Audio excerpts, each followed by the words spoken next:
look younger. People treat me, which is beautiful, a bit different because they say, oh, I'm surprised you had that old-fashioned value, Sarah. I'm surprised you think like that.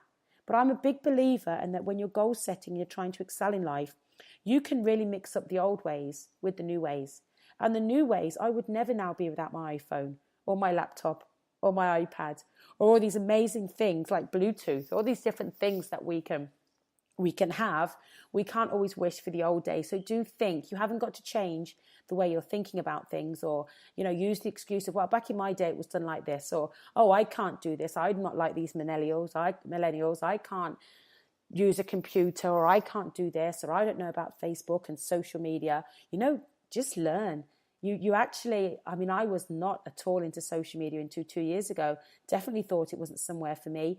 And now, I feel like I'm everywhere on social media. I love it. I prioritize it each day. It's been amazing for me. And one thing about social media is that, I didn't realize how many people I would meet that I've become connected to and I've become friends with, and have, in a way, been life-changing for me to meet. I didn't realize that. I honestly thought that everybody I was going to meet was going to be face-to-face, either in England or in the States when I'm on holiday, or in Canada. I didn't realize that I would make worldwide connections from this World Wide Web. I didn't know. So do think about success, whatever age you are, using your old ways. No one's asking you to change them. Use your old ways with modern ways. And again, think about the time that you're using each day. Like productive days are so important. They're the best days to have. Think about how you're using your time wisely. I'm not saying at this point that you should be working every single day, but if you're very goal-driven, work on something. Someone said to me last week on a day that was a holiday day, and I was going to do some work on some sort of project that I was working on. And she said to me, you're going to work tomorrow. And I said, I work on something business every day. Every single day I work on something that helps me move forward. And, I've got a lot of commitments in different areas of my life, so I need to make sure that I can keep up with them. So I try to have productive days. It doesn't mean I don't have lazy days and relaxation days. I do, but I've got a lot of commitments, so I like to have productive days. Now, one thing I like you to think about is go back to your childhood and think about what you were going to achieve back then. What did you say you were going to do? And now you've got to this point in life and you're going, oh, well, I always used to say I was going to do that. I want you to think about what changed along the way. What changed where you went, okay, oh, I wish I could do that now. But, back in the day, I said I was going to and I didn't. It's never too late to go back to a childhood dream. So think about what your childhood goals were and go back to them, try them. If it doesn't work out, you can go into, the rocking chair when you're older there and think, okay, I did try to do that. And one thing I just want to finish up when I'm thinking about, this area that we're talking about goal setting, about striving forward, what message I want to share with people when I'm on stage is, listening to your inner voice. Like, listen to your instinct when you're going through life. Listen to that. It doesn't lie. Every time you go against that, at some point it's going to come back and tell you, okay, all right, I should have done that back then and I didn't listen. I went the other way. Do listen to that inner voice. And one thing that I'm going to finish up with on this section of the show is the baton of opportunity. Now, you heard at the beginning of the speech that I played tonight was that I would always be on the fourth leg of the 4x100 meter race. In high school, I won the 100 meter sprint every year of high school. So for 4 years, I won the 100 meter sprint on sports day. And I was also on the last leg of the relay as well, because I knew that I was fast enough to bring it in. I was very ambitious, really, really pushed to win. So, even if the person on third leg didn't cross over to me at that time, I was very, very driven to do that. So when you're given the baton, you run and you go as fast as you can. So I want to talk about the baton of opportunity in life. What do you do with that baton? If someone gives you the baton and says, run, what do you do? Do you stand there and go, oh, well, I'm not really sure what to do with this? So I want to encourage you, just from that, when you're given the baton of opportunity, I really, really want you to run with it. So what I'm going to talk about next, as well as getting my message out through workshops, definitely on social media, I'm getting my message out face-to-face with people. One thing I'm getting my message out with now is through authoring books. And in the last 11 months, I have co-authored 4 different books. The first book is very, very relevant to my bringing up. It's Women Rising.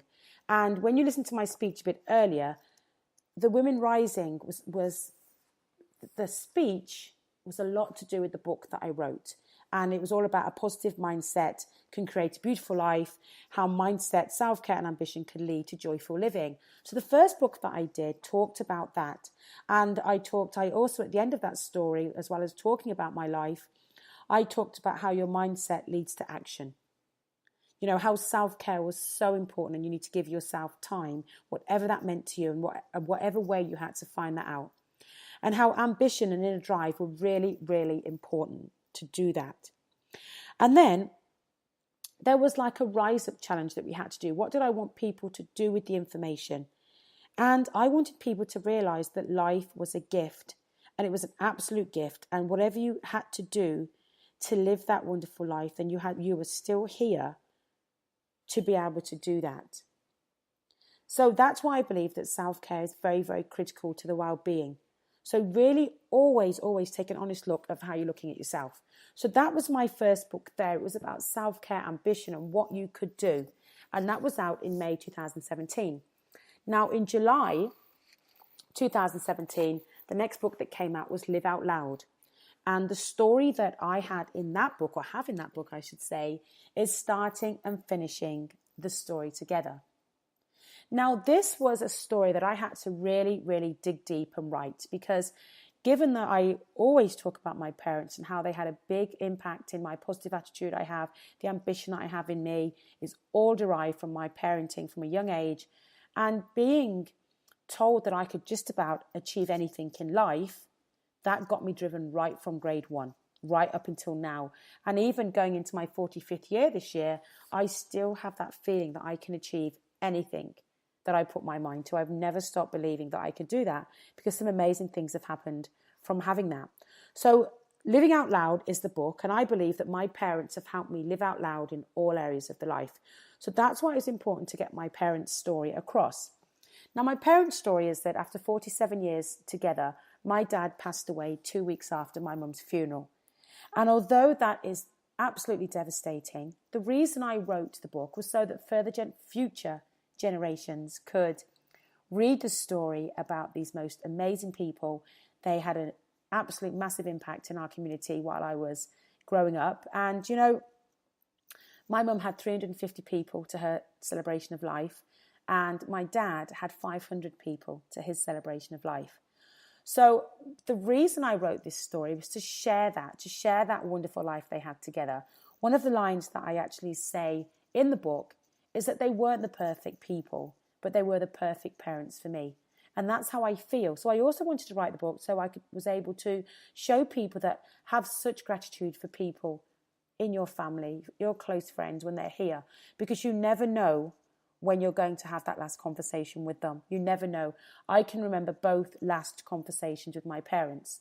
My mum passed away from breast cancer, and my dad passed away from heart failure, which I like to believe he just passed from a broken heart after all that time. I wish my mum knew that he could only last 2 weeks without her. And so I ended up planning and organising funerals within the same month of what I believe to be of my two favourite people. And people have said, Sarah, how did you get through that? How did you do that? And it's all geared around my positive mindset, my gratitude, and the love that I had for them. So I'm going to read just a few lines from the book, Live Out Loud, starting and finishing the story together. So I'm not going to give away too much of the story in case you haven't read this book, but I'm going to read a little bit towards the end about how I feel about when they left me and how I dealt with it.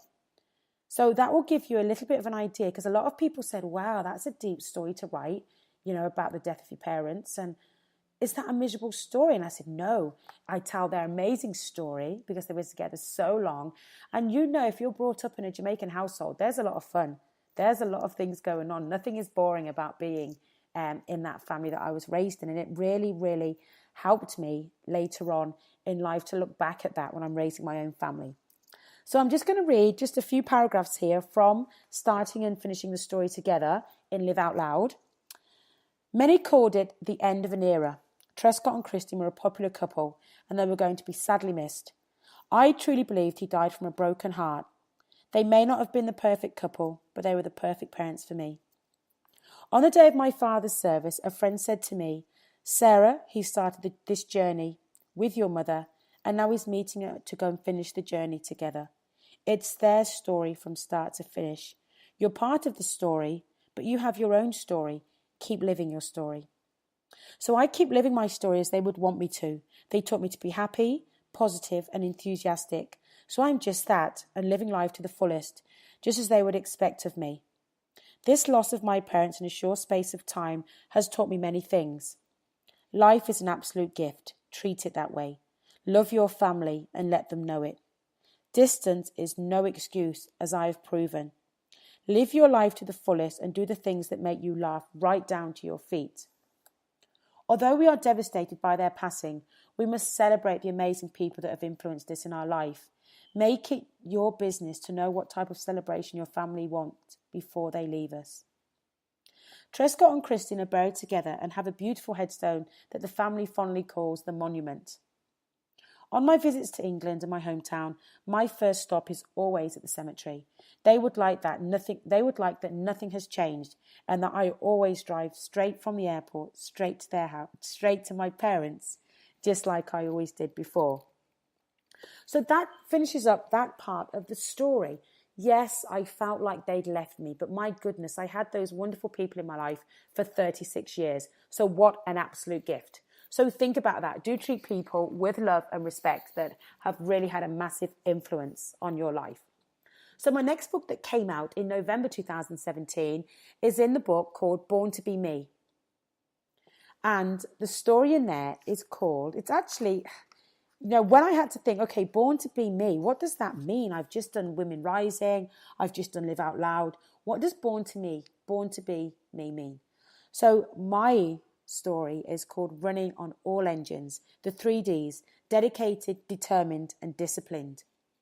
Now, a lot of times that can feel as though people are saying you're selfish and you're obsessed and this is too much, this is arrogance. But I believe that anything can be done in your life if you're dedicated to something, determined and disciplined. So mine is called Running on All Engines because I always have so much going on with things and I don't ever want to say no to anything because I just want to take opportunities as they come to me. So what that talks about, this book talks about is all of my sports achievements and my road to being a figure pro within the fitness industry. I wanted to be on stage. I've won competitions on stage. I absolutely love to be up there in a bikini and high heels and do my quarter turns to the left, to the back. It was a great part of my life to be part of that because I have an absolute passion for exercise, an absolute passion for fitness competitions. So I'm actually a figure pro within the industry. So that story talks about my dedication, my discipline, and my determination in my life, but mainly within my fitness side of things and how competitions went for me. I've done ultra marathons and marathons where I've ran, 100 kilometers, 50 miles. I've done all sorts of long distance. And I talk about how the training was for me. So I'm going to just read a little bit from Born to Be Me. So I entered my first competition with a big federation. I knew that the caliber of athletes would be high, and this may not be an easy win for me. However, I trained hard and hired a choreographer who put together an amazing routine for me. There was no making up a routine on the spot this time. Your points gained on stage were for your complete package. This meant that your routine had to be a showstopper to gain attention. This was the road that I had to take to get a pro card. The weekend of the competition approached and I was ready and focused. I was excited to get on stage and I had had many family and friends in the audience this time. My routine had been practiced many times a day, my nutrition had been good and I'd been able to run well during my competition training. I loved being on the biggest stage and I felt at home up there. For me to reach the finals and qualify in the World Championships, I had to go into the top 3. Pro cards were only given out to the winners at the championships. I absolutely had to get on the championship stage to even have a chance of getting a pro card. My routine was executed perfectly and my posing evening gown round went well. The announcements came in and I'd come in second, which meant I could go to the World Championships and try for my pro card. It was the most amazing feeling, and although I hadn't won, I qualified to get on the stage that I wanted to really, really be on. The championships were in 6 weeks.